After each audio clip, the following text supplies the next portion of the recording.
Hello दोस्तों, आप देख रहे हैं डीएलवी न्यूज़। हम बात करेंगे देश दुनिया की तमाम 25 काम की और महत्वपूर्ण बड़ी खबरों के बारे में। तो आप इस वीडियो को अंत तक जरूर देखें। कमेंट में ये भी बताएं ये वीडियो आप किस शहर राज्य से देख रहे हैं, और अभी तक आपने चैनल को सब्सक्राइब नहीं किया तो कर दीजिए और बेल आइकन को भी प्रेस कर लें ताकि सही समय पर सही खबरें आपके पास सबसे पहले पहुँचें। तो चलिए नजर डालते हैं आज की तमाम बड़ी खबरों पर। देखिए, पहली सबसे बड़ी खबर, झारखंड में नए साल पर कर्मचारियों और उपभोक्ताओं को दोहरी राहत मिली। कर्मचारी राज्य बीमा निगम ने सप्री योजना की अवधि 31 जनवरी 2026 तक बढ़ा दी है, जिससे बिना जुर्माना पंजीकरण का मौका मिलेगा। वहीं गेल इंडिया ने रांची में सीएनजी और घरेलू पीएनजी के दाम 1 रुपये प्रति यूनिट घटा दिए हैं। इन फैसलों से सामाजिक सुरक्षा और दैनिक खर्चों में बचत होगी। वहीं अगली बड़ी खबर देखिए, राजधानी पटना में नए साल पर उपभोक्ताओं को राहत मिली। 1 जनवरी से घरेलू पीएनजी और वाहनों में इस्तेमाल होने वाली सीएनजी की कीमतों में 1 रुपये प्रति यूनिट किलोग्राम की कटौती की गई। अब पीएनजी 49.44 रुपये प्रति और सीएनजी 87.90 रुपये प्रति किलोग्राम मिलेगी। गेल इंडिया ने यह फैसला उपभोक्ताओं को महंगाई से राहत देने और गैस के उपयोग को बढ़ावा देने के लिए लिया, जिससे हजारों लोगों को सीधा लाभ होगा। चलिए आगे बढ़ते हैं अपन खबरों में। देखिए, नए साल के जश्न के दौरान दिल्ली ट्रैफिक पुलिस ने सड़क सुरक्षा सुनिश्चित करने के लिए सख्त अभियान चलाया। इस दौरान नशे में वाहन चलाने वाले 868 लोगों के चालान काटे गए। तेज रफ्तार और स्टंट पर भी लगाम लगाई गई। कानून व्यवस्था बनाए रखने के लिए 20,000 पुलिसकर्मी तैनात किए गए। अभियान का उद्देश्य केवल कार्रवाई नहीं बल्कि नशे में ड्राइविंग के खिलाफ कड़ा संदेश देना था। वहीं दोस्तों देखिए, दिल्ली और एनसीआर में घरेलू पीएनजी की कीमतों में 70 पैसे प्रति एससीएम की कटौती की घोषणा की गई। यह कमी पेट्रोलियम और प्राकृतिक गैस नियामक बोर्ड द्वारा पाइपलाइन टैरिफ में बदलाव के बाद हुई। नई दरें दिल्ली में 47.89 रुपये, गुरुग्राम में 46.70 रुपये और नोएडा, ग्रेटर नोएडा और गाजियाबाद में 47.76 रुपये प्रति एससीएम होगी, जिससे उपभोक्ताओं को राहत मिलेगी। वहीं अगली बड़ी खबर देखिए, केंद्र सरकार ने सिगरेट, पान मसाला समेत अन्य तंबाकू उत्पादों पर टैक्स को लेकर साल के आखिरी दिन 31 दिसंबर 2025 को अहम फैसला लिया। सरकार ने जानकारी दी है कि 1 फरवरी से तंबाकू प्रोडक्ट पर एडिशनल एक्साइज ड्यूटी लगाई जाएगी और पान मसाले पर एक नया सेस लगाया जाएगा। 1 फरवरी से पान मसाला, सिगरेट, तंबाकू और ऐसे ही प्रोडक्ट पर 40% जीएसटी लगेगा, जबकि बीड़ी पर 18% गुड्स और सर्विसेज टैक्स लगेगा। चलिए अगली खबर देखिए, बिहार परिवहन विभाग ने ड्राइविंग लाइसेंस और वाहन रजिस्ट्रेशन सर्टिफिकेट की लंबित समस्याओं को सफलतापूर्वक हल किया। प्रतिदिन औसतन 1841 डीएल और 3731 आरसी जारी किए जाएंगे। मंत्री श्रवण कुमार ने बताया कि विभाग ने मिशन मोड में काम कर पेंडेंसी कम कर दी है। सड़क सुरक्षा माह और निजी स्कूल बसों की जाँच जैसे अभियान भी चलाए जाएंगे। बिहार शरीफ में पिंक बस सेवा और नई डिलक्स बसें भी शुरू होंगी। वहीं देखिए, उत्तर प्रदेश सरकार विकसित उत्तर प्रदेश 2047 विजन डॉक्यूमेंट जनवरी में प्रस्तुत करेगी। इसका लक्ष्य 2047 तक प्रदेश की अर्थव्यवस्था को $6 ट्रिलियन और प्रति व्यक्ति आय को 26 लाख रुपए तक पहुंचाना होगा। 12 प्रमुख सेक्टरों के रोड मैप 1 सप्ताह में तैयार होंगे। इसमें स्वास्थ्य बीमा, कुपोषण नियंत्रण, महिला भागीदारी, स्मार्ट सिटी और कनेक्टिविटी जैसे लघु अवधि के लक्ष्य शामिल होंगे। वहीं दोस्तों देखिए, बड़ी खबर, महाराष्ट्र नगर निगम चुनाव में एनसीपी ने मयूर शिंदे को उम्मीदवार बनाया, जिनका लंबा आपराधिक रिकॉर्ड है। शिंदे ने टिकट पाने के लिए 8 दिनों में 3 पार्टियां बदली। शिवसेना से भाजपा और फिर अजीत पवार की एनसीपी में शामिल हुए। उन पर हत्या के प्रयास और जबरन वसूली जैसे गंभीर आरोप लगे हैं। ठाणे में 15 जनवरी को मतदान होगा, जहां भाजपा और शिंदे भी चुनाव लड़ेंगी। चलिए आगे बढ़ते हैं अपन खबरों में। देखिए, 1 जनवरी 2026 से कई महत्वपूर्ण नियम बदले जा रहे हैं, जो लाखों लोगों के जीवन और जेब पर सीधा असर डालेंगे। पेन आधार लिंक न होने पर पेन बंद हो जाएगा। एलपीजी और ईंधन की कीमतों में बदलाव। क्रेडिट स्कोर अपडेट में तेजी। 8वें वेतन आयोग से सैलरी वृद्धि भी होगी। नए आयकर नियम और फॉर्म बैंक दरों में बदलाव और किसानों के लिए फार्मर आईडी अनिवार्य होना इनमें प्रमुख है। समय पर तैयारी न करने पर भी आपको वित्तीय नुकसान भी झेलना पड़ सकता है। वहीं देखिए, सीतापुर में एक दरिंदे चाचा ने अपनी 10 वर्षीय बच्ची के साथ दुष्कर्म किया, जिससे उसकी तबीयत बिगड़ गई और उसे सामुदायिक स्वास्थ्य केंद्र में भर्ती कराया गया। पुलिस ने त्वरित कार्रवाई करते हुए आरोपी को गिरफ्तार कर लिया है। घटना तब हुई जब भतीजी आटा देने आरोपी के घर गई थी। मां की शिकायत पर पुलिस ने पोक्सो एक्ट के तहत मामला दर्ज किया। वहीं दोस्तों देखिए अगली बड़ी खबर, भाजपा के अध्यक्ष जेपी नड्डा ने कांग्रेस अध्यक्ष मल्लिकार्जुन खड़गे पर मोदी सरकार के खिलाफ झूठ फैलाने का आरोप लगाया और कहा कि यह आश्चर्यजनक है कि मुख्य विपक्षी पार्टी झूठ फैलाने से बाज नहीं आ रही है, जबकि लोग इसे एक के बाद एक चुनाव में नकार चुके हैं। चलिए आगे बढ़ते हैं अपन खबरों में। देखिए भारतीय रेलवे ने यात्रियों को नए साल का तोहफा दिया। अब रेलवन ऐप से अनारक्षित टिकट बुक करने पर किराए में 3% की छूट मिलेगी। यह योजना 14 फरवरी 2026 से 14 जुलाई 2026 तक पायलट प्रोजेक्ट के तौर पर लागू होगी। UPI debit card, credit card से भुगतान पर आपको छूट मिलेगी, जबकि आर वॉलेट पर मौजूदा कैशबैक जारी भी रहेगा। इससे डिजिटल इंडिया को बढ़ावा मिलेगा और लंबी कतारें भी कम होंगी। वहीं देखिए ऑस्ट्रेलिया के बाद अब फ्रांस में बच्चे नहीं चला पाएंगे फेसबुक और इंस्टाग्राम, सोशल मीडिया पर रोक की तैयारी है। फ्रांस में 15 वर्ष से कम उम्र के बच्चों के लिए इंटरनेट मीडिया के प्रयोग पर रोक लगाने की तैयारी चल रही है। फ्रांसीसी सरकार सितंबर 2026 से इन बच्चों के लिए इंटरनेट मीडिया साइटों के उपयोग पर प्रतिबंध लगाने और हाई स्कूल में मोबाइल फ़ोन के उपयोग पर रोक लगाने की योजना बना रही है। वहीं अगली बड़ी खबर देखिए, दिल्ली में 1100 आयुष्मान आरोग्य केंद्र खोले जाएंगे, जिनमें 400 एमसीडी परिसरों में होंगे। मार्च तक एमसीडी 250 केंद्र खोलेगी, खासकर खाली पड़े स्कूलों और सामुदायिक केंद्रों में, ताकि लोगों को घर के पास इलाज मिल सके। दिल्ली सरकार प्रति केंद्र 25 लाख की सहायता दे रही है। ये केंद्र प्राथमिक स्वास्थ्य ढांचे को मजबूत करेंगे और 12 निःशुल्क स्वास्थ्य जाँच और परामर्श सेवाएं प्रदान करेंगे। वहीं देखिए दिल्ली की मुख्यमंत्री रेखा गुप्ता ने नए साल पर संदेश में कहा कि प्रदूषण नियंत्रण और विकास कार्यों को गति दी जाएगी। उन्होंने बताया कि 2026 तक कूड़े के पहाड़ खत्म होंगे और कई आधारभूत ढांचा परियोजनाओं को मंजूरी मिली। निजी स्कूलों की मनमानी पर रोक लगेगी। आयुष्मान भारत और अटल कैंटीन जैसी योजनाओं से लोगों को राहत भी मिलेगी। सरकार दिल्ली विकास के लिए प्रतिबद्ध रहेगी। चलिए अगली बड़ी खबर देखिए, मुख्यमंत्री मोहन चारण मांझी ने बरगढ़ धनु यात्रा के दौरान 1362 करोड़ रुपए की 123 विकास परियोजनाओं का उद्घाटन शिलान्यास किया। उन्होंने 380 करोड़ रुपए की 4 नई परियोजनाओं की घोषणा भी की, जिनमें सीवेज प्लांट और अटल बस स्टैंड शामिल है। मांझी ने सामाजिक योजनाओं और धनु यात्रा अनुदान में वृद्धि का भी उल्लेख किया, साथ ही भ्रष्टाचार के खिलाफ चेतावनी दी।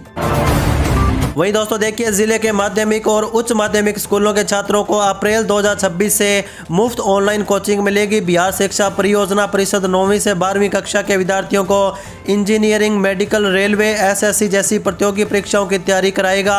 आईआईटी कानपुर जैसे संस्थानों के सहयोग से स्मार्ट क्लास और वाईफाई युक्त स्कूलों में यह सुविधा प्रदान की जाएगी, जिससे छात्रों को बेहतर अवसर मिलेगा। चलिए आगे बढ़ते हैं अपन खबरों में। देखिए महाराष्ट्र की 29 महानगर पालिकाओं की 2869 सीटों के लिए कुल 33,606 नामांकन पत्र दाखिल हुए हैं। 15 जनवरी को होने वाले मतदान में प्रति सीट औसतन 11 से अधिक उम्मीदवार होंगे। मुंबई की बीएमसी में 227 सीटों के लिए 2516 नामांकन दर्ज हुए, जिसका राजनीतिक महत्व बढ़ चुका है। पुणे, नागपुर और नासिक सहित अन्य शहरों में भी बड़ी संख्या में नामांकन हुए। वहीं अगली खबर देखिए, बांग्लादेश की अंतरिम सरकार में उथल पुथल लगातार जारी है। फरवरी 2026 के चुनावों से पहले स्वास्थ्य मंत्रालय के मुख्य सलाहकार के विशेष सहायक प्रोफेसर डॉक्टर मोहम्मद सैदुर रहमान ने इस्तीफा दे दिया। यह यूनुस प्रशासन में बढ़ती अस्थिरता का संकेत भी है। खासकर गृह मंत्रालय के एक अन्य सलाहकार के इस्तीफे के बाद सरकार पर निष्पक्ष चुनाव कराने का दबाव बढ़ चुका है, जबकि अवामी लीग पर प्रतिबंध जैसे मुद्दे विवादास्पद हो सकते हैं। वहीं दोस्तों देखिए, चुनाव आयोग ने पश्चिम बंगाल में तृणमूल कांग्रेस को चुनावी अधिकारियों को धमकाने के खिलाफ कड़ी चेतावनी दी। आयोग ने कहा कि बीएलओ और ईआरओ को धमकाने बर्दाश्त नहीं किया जाएगा और दोषियों पर सख्त कार्रवाई होगी। आयोग ने बंगाल सरकार को बीएलओ का बढ़ा हुआ मानदेय तुरंत जारी करने का निर्देश भी दिया। साथ ही टीएमसी से कानून का पालन करने और मतदान प्रक्रिया में सहयोग करने की अपील की। चलिए अगली बड़ी खबर देखिए, अखिलेश यादव ने भाजपा सरकार पर गुंडों माफियों को संरक्षण देने का आरोप लगाया। उन्होंने कहा कि सत्ता के संरक्षण में गुंडे कानून व्यवस्था और पुलिस पर भारी पड़ रहे हैं। पूरे देश दुनिया में उत्तर प्रदेश की छवि को बर्बाद किया जा रहा है। प्रदेश में घूमकर कहीं हथियार बांट रहे हैं, कहीं पर्यटकों के साथ मारपीट हो रही है, तो कहीं बहन बेटियों को प्रताड़ित कर रहे हैं।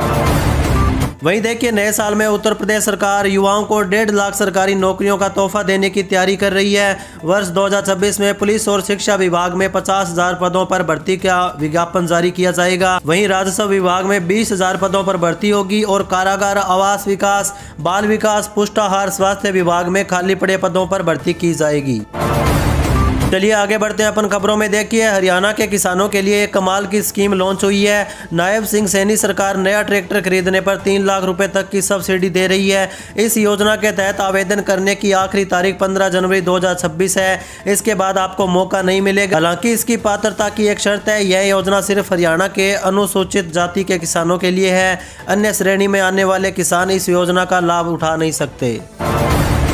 वहीं दोस्तों देखिए डिजिटल फ्रॉड और बैंकिंग धोखाधड़ी के बढ़ते मामलों को देखते हुए 1 जनवरी 2026 से डिजिटल लेन देन के नियम सख्त हो चुके हैं। सरकार और आरबीआई के निर्देशानुसार यूपीआई प्लेटफॉर्म गूगल पे, फोन पे और व्हाट्सएप को अब ज़्यादा सख्त केवाईसी प्रक्रिया का पालन करना होगा। नए नियम के तहत मोबाइल नंबर वेरिफिकेशन और अकाउंट लिंक करने की प्रक्रिया में अतिरिक्त सुरक्षा लेयर जोड़ी जा चुकी है ताकि फर्जी अकाउंट पर लगाम लगाई जा सके। चलिए अगली बड़ी खबर देखिए। यूपी के बिजली उपभोक्ताओं के लिए अच्छी खबर है। यूपी में अब नया बिजली कनेक्शन लेना पहले से सस्ता और आसान हो चुका है। Smart prepaid meter single phase की कीमत 6016 की जगह आपको 2800 रुपये देनी होगी। 3 फेस स्मार्ट प्रीपेड की कीमत 11342 की जगह 4100 रुपये देनी होगी। एस्टीमेट व्यवस्था समाप्त हो चुकी है। फिक्स चार्ज के जरिए आपको कनेक्शन मिलेगा। वहीं देखिए अगली खबर। महाराष्ट्र कांग्रेस अध्यक्ष नाना पटोले ने राहुल गांधी की तुलना भगवान राम से की, जिससे राजनीतिक हलचल मच चुकी है। उन्होंने कहा कि राहुल गांधी पीड़ितों को न्याय दिलाकर भगवान राम का काम कर रहे हैं, न कि राम मंदिर में फोटो खिंचवाकर। भाजपा ने इसे चापलूसी प्रो मैक्स बताते हुए कड़ी आलोचना की और कांग्रेस पर हिंदू आस्था का अपमान करने का भी आरोप लगाया। चलिए अगली बड़ी खबर देखिए। केंद्र सरकार के कर्मचारियों और पेंशन भोगियों के लिए नए साल की शुरुआत एक बड़ी खुशखबरी के साथ शुरू होने जा रही है। 1 जनवरी 2026 से महंगाई भत्ते, डीए में बढ़ोतरी और 8वें वेतन आयोग के गठन को लेकर सुख बुगाड़ तेज हो चुकी है। लंबे समय से कर्मचारी संगठन वेतन विसंगतियों को दूर करने और बढ़ती महंगाई के अनुपात में भत्तों में सुधार की मांग कर रहे थे। विशेषज्ञों का मानना है कि नए वेतन आयोग के लागू होने के बाद कर्मचारियों की कुल सैलरी में लगभग 2.5 गुना तक की वृद्धि देखी जा सकती है। वहीं देखिए राजस्थान में आज से एक बड़ा प्रशासनिक बदलाव लागू होगा। नए साल की पहली तारीख से ही राज्य में जनगणना की तैयारियां के चलते सभी प्रशासनिक सीमाएं फ्रीज कर दी गई। इसके साथ ही नए जिले, उपखंड, तहसील, गांव, नगर निकाय और वार्ड बनाने या उनकी सीमाओं में किसी भी तरह का फेरबदल अब नहीं किया जा सकेगा। यह रोक जनगणना पूरी होने तक यानी 2027 के मई-जून तक प्रभावी रहेगी। चलिए अगली खबर देखिए। सुप्रीम कोर्ट का दरवाजा अब आधी रात को भी खुला रहेगा। भारत के चीफ जस्टिस सीजेआई सूर्यकांत ने कहा कि फरियादी इमरजेंसी में आधी रात को भी सुप्रीम कोर्ट आ सकते हैं। सीजेआई सूर्यकांत ने कहा कि अगर किसी नागरिक को कानूनी इमरजेंसी का सामना करना पड़ता है या जांच एजेंसियों द्वारा अजीब समय पर गिरफ्तारी की धमकी दी जाती है तो वह व्यक्ति अपने मौलिक अधिकारों और स्वतंत्रता की सुरक्षा के लिए आधी रात को भी संवैधानिक अदालतों से सुनवाई की मांग कर सकता है।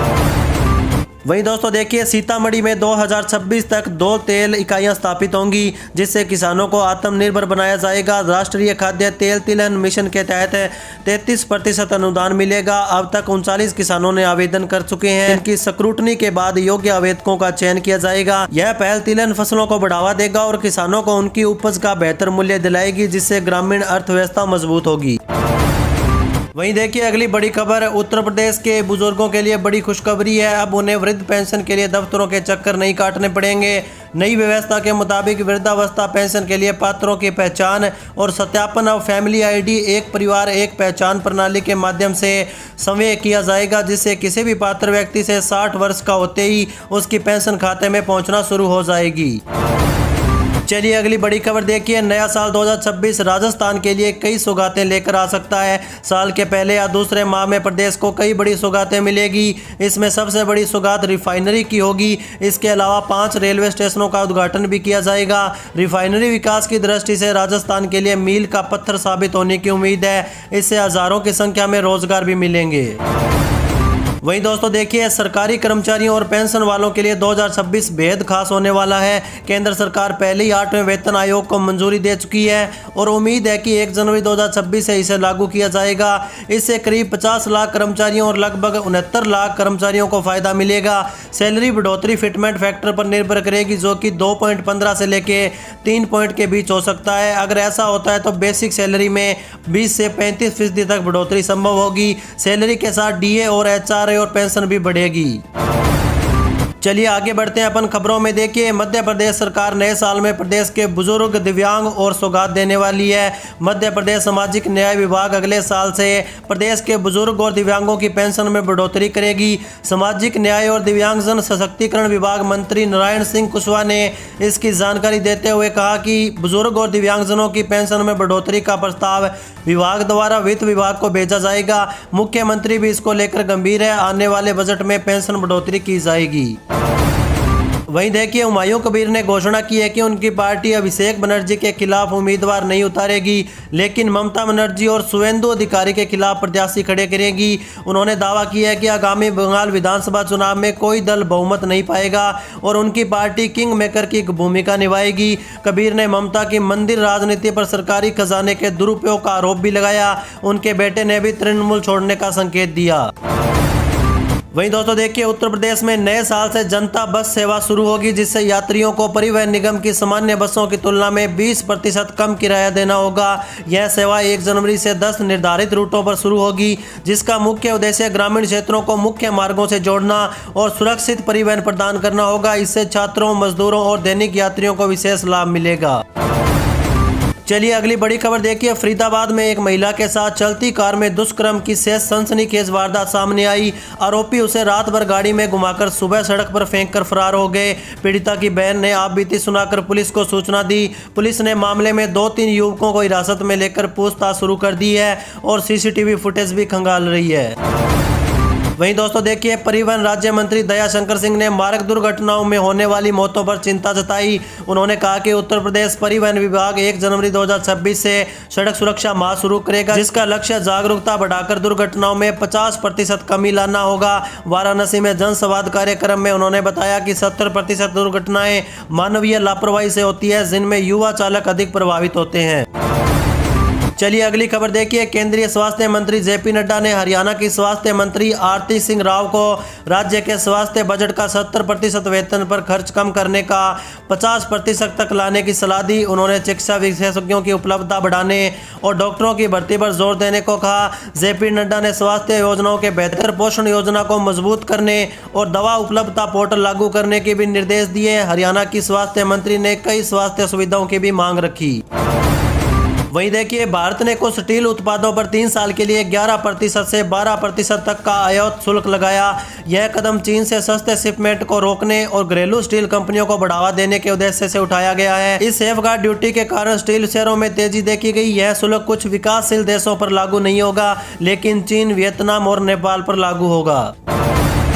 चलिए आगे बढ़ते हैं अपन खबरों में। देखिए, पीएम मोदी ने बजट 2026 पर अर्थशास्त्रियों, सेक्टर विशेषज्ञों से मुलाकात की। उन्होंने विभिन्न क्षेत्रों में मिशन मोड सुधारों का आह्वान किया, जिसमें वैश्विक क्षमता निर्माण और 2047 तक विकसित भारत का दृष्टिकोण शामिल होगा। बैठक में वित्त मंत्री निर्मला सीतारमण और नीति आयोग के अधिकारी भी मौजूद थे। विशेषज्ञों ने विनिर्माण सेवा क्षेत्र में उत्पादकता बढ़ाने, AI और डिजिटल पब्लिक इंफ्रास्ट्रक्चर के विस्तार पर भी सुझाव दिए। वहीं अगली बड़ी खबर देखिए, उत्तराखंड सरकार नए साल में राज्य आंदोलनकारियों की पेंशन बढ़ा रही है। मुख्यमंत्री पुष्कर सिंह धामी की घोषणा के बाद बलिदानी आंदोलनकारियों के आश्रितों की पेंशन 3,000 से 5,500 रुपये, घायल आंदोलनकारियों को 6,000 से 7,000 रुपये और आंदोलनकारियों की 20,000 से 30,000 रुपये कर दी गई है। उन्हें राज्य अतिथि घरों में ठहरने पर भी छूट दी जाएगी। मुख्यमंत्री घोषणा विभाग ने आदेश जारी कर दिए हैं। वहीं अगली खबर देखिए, उत्तराखंड में SIR अभियान की अवधि 10 जनवरी तक बढ़ा दी गई है। पहले यह 31 दिसंबर को समाप्त होनी थी। इस अभियान के तहत वर्तमान मतदाताओं की 2003 की मतदाता सूची से मैपिंग की जा रही है। सहायक मुख्य निर्वाचन अधिकारी मस्तू दास ने बताया कि अब तक लगभग 65% मतदाताओं की मैपिंग पूरी हो चुकी है। वहीं दोस्तों देखिए, गोरखपुर में SIR अभियान के तहत 6,47,000 से अधिक अनुपस्थित, शिफ्टेड और मृतक मतदाताओं के नाम 6 जनवरी को प्रकाशित होने वाली अंतिम सूची से हटाए जाएंगे। इससे विधानसभा मतदाता सूची लगभग 30 लाख रह जाएगी। पहली बार विधानसभा और पंचायत की मतदाता सूचियों में मतदाताओं की संख्या लगभग सामने हो गई है, जिस पर सवाल उठ रहे हैं कि प्रशासनिक महकमा इस पर चुप्पी साधे हुए है।